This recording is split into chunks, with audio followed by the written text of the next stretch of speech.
Welcome to In Our Community. I'm Suzanne Barnett, your host, and today I am so pleased and thrilled and honored to introduce my guest, Bhavna Misra. And Bhavna is an independent artist, an illustrator, and an art educator. And here she is. Welcome. Thank you. I'm so glad you are here. But first explain explain those three things. You're an independent artist. What does that mean? Independent artist, meaning that I am not represented by a gallery. I self-represent myself. So there is no in between my art and the viewers. So that's why I call myself independent artist.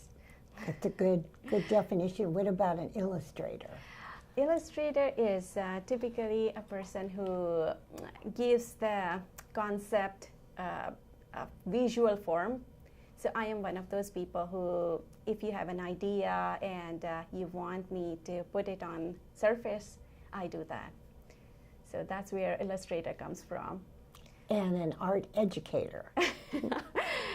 Art educator because I offer classes, I teach, and I mostly explain my process. And if somebody wants to have their work critiqued, or if somebody wants to learn any part of the art making, I do that. So it's more like teaching arts, but in all kinds of settings. I see. So you are a very, well, I would call it eclectic, but you're so diversified in your art. Yeah. I went on your website, and I think we should tell what that is. We'll tell that maybe later. And you are so prolific with your paintings. This is difficult. This is like being on the radio, that we cannot show our viewers your art. So you're going to have to describe them so intimately that you're going to get the viewers to think about it. Sure. Okay, first, let me start with you. How did you start? How did you begin as an artist? I think as far as I can remember, I had been making art. Even as a child, I remember doodling and filling in the spaces and trying to imitate what I consider good art. I would try to copy that. And with a very encouraging environment from my parents, they saw that I had inclination towards making art. They provided me with the best of resources, best of I would say supplies and environment that they could provide, and I picked up quickly. And my mom had some background in arts, although she didn't do it that often, but she introduced me to different media at a very early age. Like she gave me oil paints when I was about 9. And from that point onwards, it always was growing in one form or the other. I would say it's more like I finding art found me. So I was. That's interesting. Yeah, it's just I just was a medium. I mean, I think sometimes even now sometimes I feel that way, that there is something which is out there, and I'm surprised why somebody else did not notice it to capture it. So it's just like that. When I was a child, I would see something, and I would instead of like more like if I would see a beautiful toy, instead of trying to have that toy, I would try to have that toy as a reference so I could draw it. So that was kind of interesting.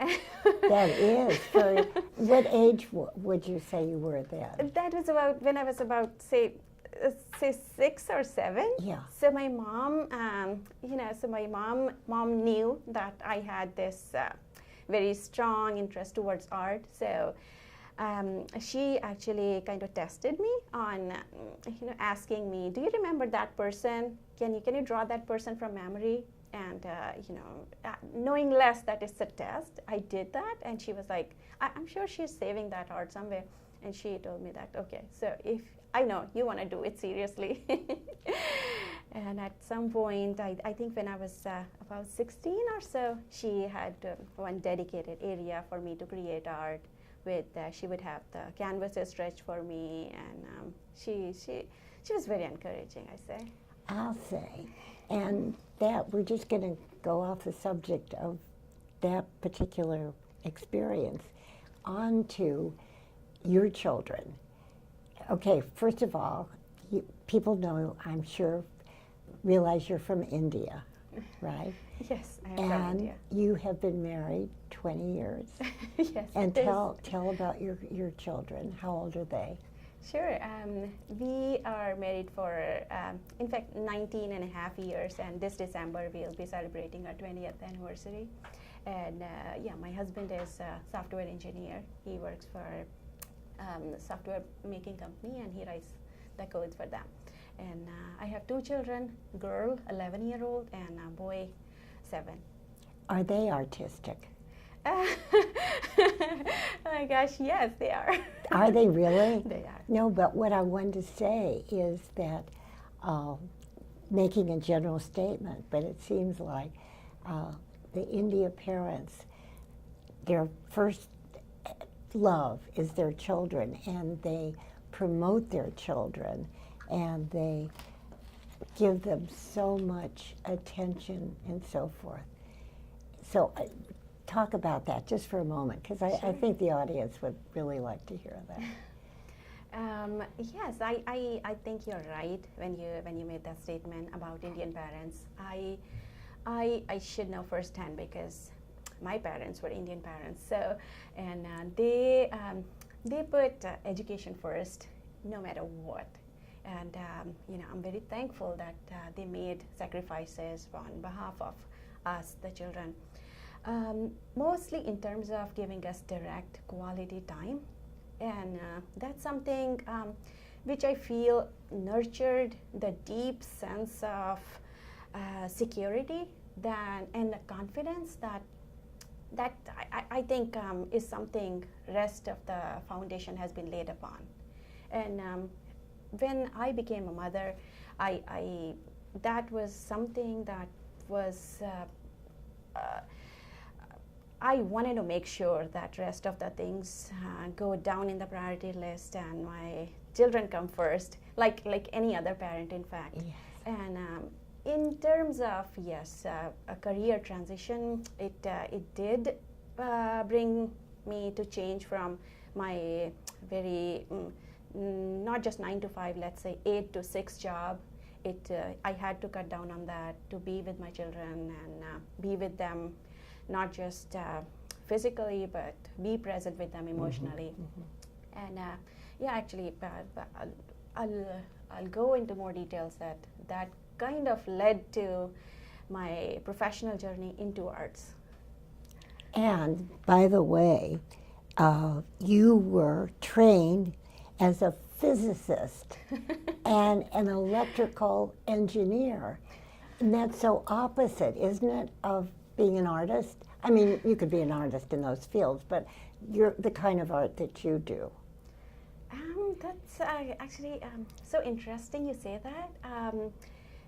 To be fair, these two fields are actually complementary to each other. Really? Yes, it is. In what way? I like to say it, that the color, that is the central part of art making, is also studied with equal interest by physicists and the engineers in terms of breaking it down into whether it's wavelength, whether it's temperature, whether it's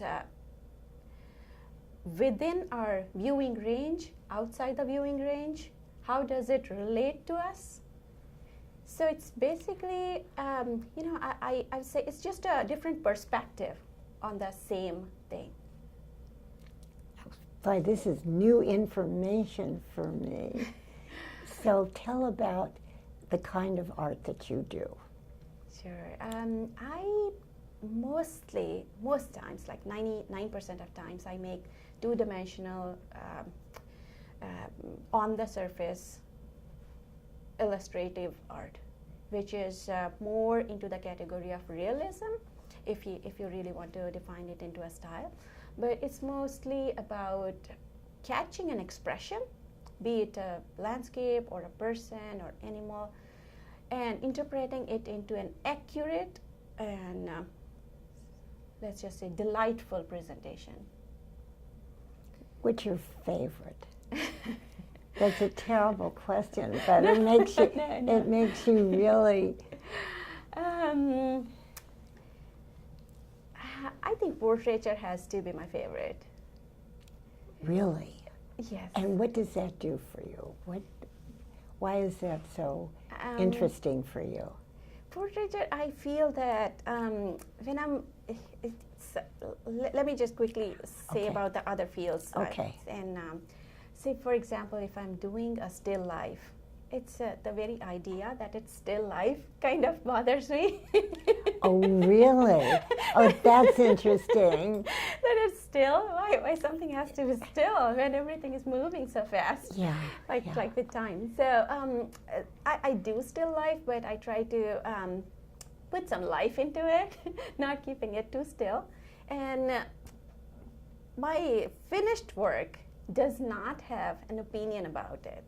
So if I'm painting a cup, my cup cannot tell me back how it feels about it, which is quite opposite to portraiture, where my subject almost always have an opinion about how the piece turns out.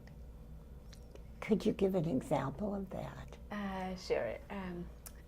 For one of my series, what I did was when I was studying portraiture, and I decided that I would go and explore it more. So I checked with my friends, my family, and if they wanted to be part of this series, and most of them did.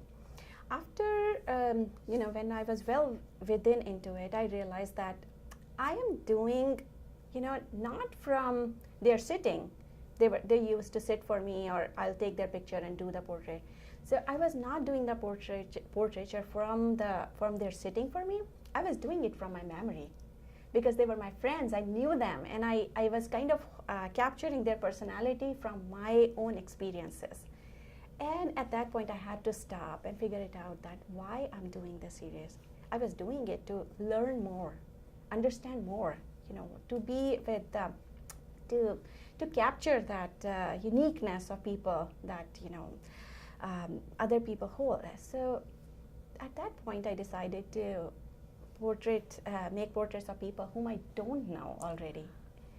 So that way, it will be a real test for me, and I challenge myself to capture that one something that, that person, a personality has so many things going on. Everybody has, different expressions at any given point, and to capture that just one right expression, which is going to last forever on a surface.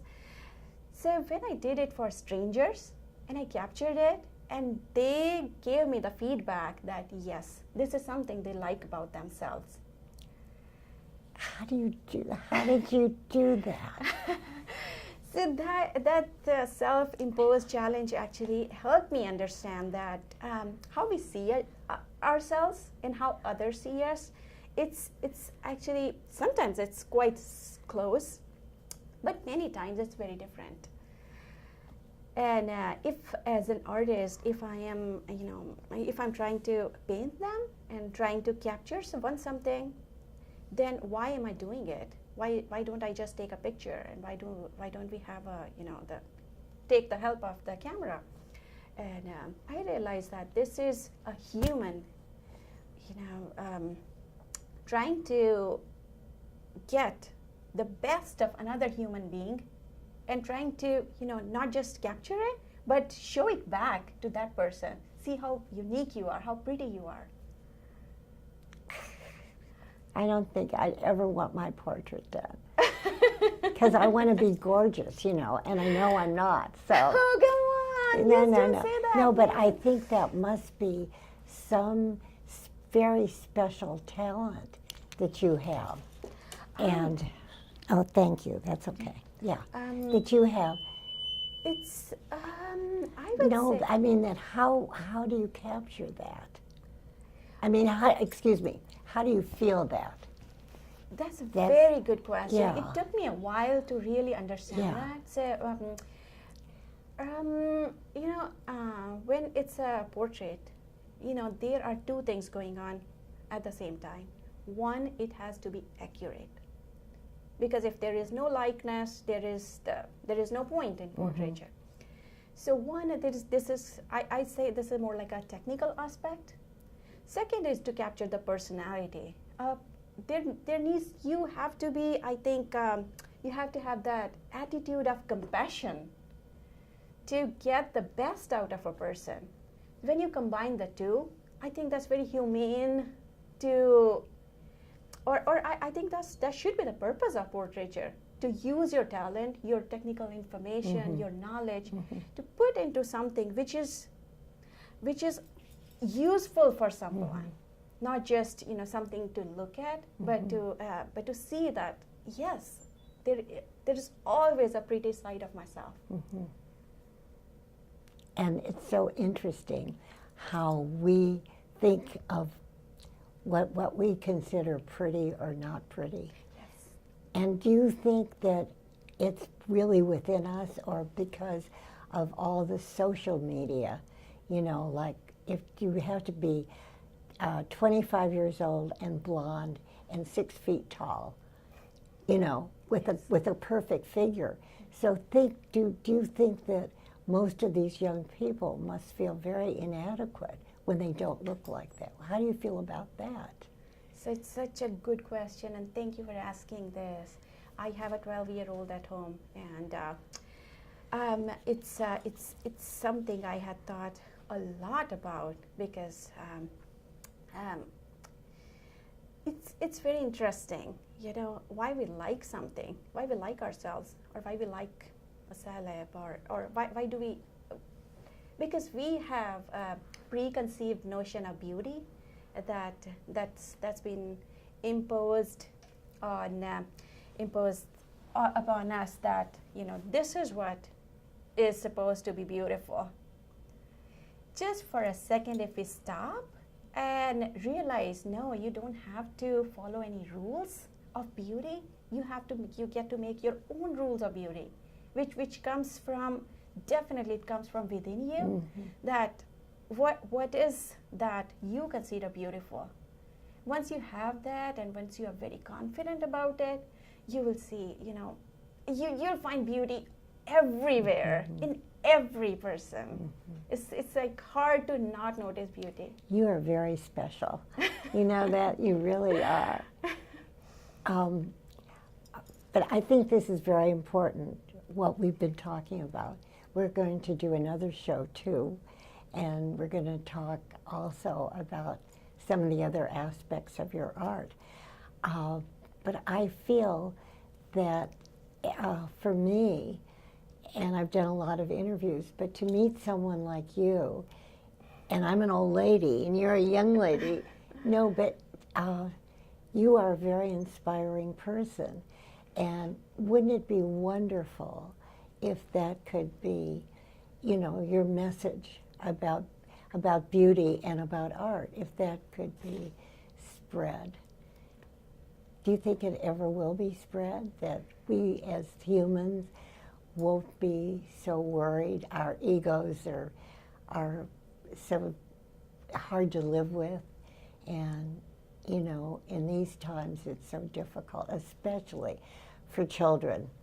Like, do you think that you got it across with your 12-year-old, what you just said about beauty? Yeah, it's such a it's a deep question. In fact, it's so important, and yet it's so trivial. The concept of beauty.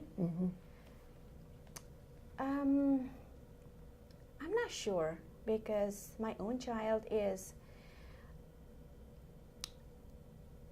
has not come to realize that there is a value attached to one concept over other. But yes, there is, like you said, in these times, it's very important that we choose what we want to choose, what we want to see, what we want to believe, and what do we want to share. And we have to be informed, but we have to be rightly informed. There is so much information right now that it has become almost toxic, that we need to sort it out, figure it out, what's right for us, what do we need, because it's unfortunate that bad information travels so much faster and to such a wider audience compared to what's right or how it should be. But we should be very hopeful about it, because there are always there is hope, and I strongly believe that people are sincere in their efforts to bring change, or no matter how big or small, they're willing to do their part. And even if there are a handful of people among us who keep doing what they believe in and they keep doing it, it's always possible to stay positive and keep nourishing, the younger generation with the right kind of information, right kind of knowledge, and I have hope. Maybe you should give up art and be a public speaker. Or minister, a lady minister.